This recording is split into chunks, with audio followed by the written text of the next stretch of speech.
Module 3 समस्या समाधान रूपरेखाएं।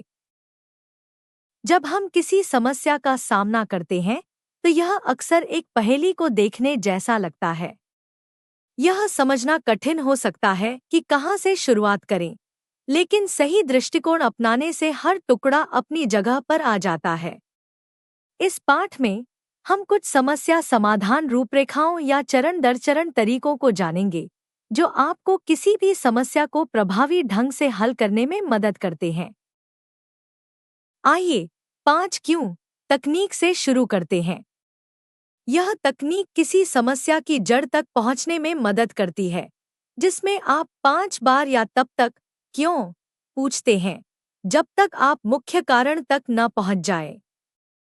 यह सरल लेकिन प्रभावशाली है। कल्पना करें कि आप भारी ट्रैफिक के कारण काम पर देर से पहुंच रहे हैं। चलिए देखते हैं कि 5 क्यों तकनीक हमें देर से पहुंचने का असली कारण समझने में कैसे मदद करती है। मैं देर से क्यों पहुंचा? क्योंकि मैं ट्रैफिक में फंसा हुआ था। ट्रैफिक क्यों था? क्योंकि मुख्य सड़क बंद थी। मुख्य सड़क क्यों बंद थी? मरम्मत के कारण। मुझे इसके बारे में पहले क्यों नहीं पता चला? क्योंकि मैंने ट्रैफिक अपडेट्स चेक नहीं किए। मैंने ट्रैफिक अपडेट्स क्यों नहीं चेक किए? क्योंकि मुझे यह करने की आदत नहीं थी। क्यों? 5 बार पूछने से आपको यह पता चलता है कि असली कारण ट्रैफिक अपडेट्स चेक न करना था। अब आप इस समस्या को हल कर सकते हैं, इसे अपनी आदत बनाकर कि आप घर से बाहर निकलने से पहले ट्रैफिक चेक करें। अगला रूपरेखा पीडीसीए चक्र है। पीडीसीए का मतलब है प्लान, क्या करना है इसका निर्णय लें।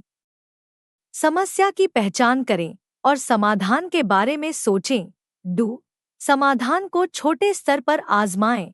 चेक परिणामों की समीक्षा करें। क्या यह काम किया? और एक्ट यदि यह काम करता है तो समाधान को स्थायी रूप से लागू करें। यदि नहीं तो बदलाव करें और फिर से प्रयास करें। यह एक सतत प्रक्रिया है जो आपको समाधान की योजना बनाने, उसे आजमाने, समीक्षा करने और सुधार करने में मदद करती है। आइए हर चरण को विस्तार से देखें। कल्पना करें कि एक स्टोर अपने ग्राहकों के लिए चेकआउट को तेज बनाना चाहता है। सबसे पहले वे एक योजना बनाते हैं, जैसे एक अतिरिक्त कैश काउंटर जोड़ना।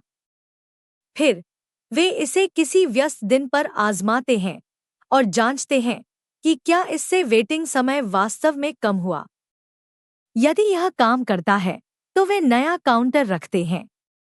अगर नहीं तो वे समायोजन करते हैं और फिर से प्रयास करते हैं। पीडीसीए हमें सुधार को एक व्यवस्थित तरीके से करने में मदद करता है। हमारी अंतिम रूपरेखा स्वॉट विश्लेषण है। स्वॉट का मतलब है ताकतें, कमजोरियां, अवसर और खतरे। यह आपको किसी स्थिति के सकारात्मक और नकारात्मक पहलुओं का विश्लेषण करने में मदद करता है। यह नए प्रोजेक्ट या व्यवसाय शुरू करने जैसे बड़े निर्णयों के लिए बेहद उपयोगी है। मान लीजिए आप अपने इलाके में एक फूड डिलीवरी व्यवसाय शुरू करना चाहते हैं। स्वॉट विश्लेषण के साथ आप अपनी ताकतों को देखेंगे, जैसे कि स्थानीय खाद्य दृश्य को जानना, कमजोरियों को जैसे कि कम धनराशि होना, अवसरों को जैसे कि त्वरित खाद्य विकल्पों की उच्च मांग, और खतरों को जैसे कि अन्य सेवाओं से प्रतिस्पर्धा। यह रूपरेखा आपको एक बड़ा निर्णय लेने से पहले एक स्पष्ट चित्र देती है। प्रत्येक समस्या समाधान रूपरेखा की अपनी ताकतें होती हैं। 5 क्यों आपको छोटे मुद्दों की गहराई से जांच करने में मदद करता है। पीडीसीए सुधारों को आजमाने और परीक्षण करने के लिए एकदम सही है। और स्वॉट विश्लेषण बड़े निर्णयों का संतुलित दृष्टिकोण प्रदान करता है। इन रूपरेखाओं का उपयोग करके आप समस्याओं को एक योजना के साथ हल करने के लिए तैयार होते हैं और स्मार्ट, आत्मविश्वासी निर्णय लेने में सक्षम होते हैं।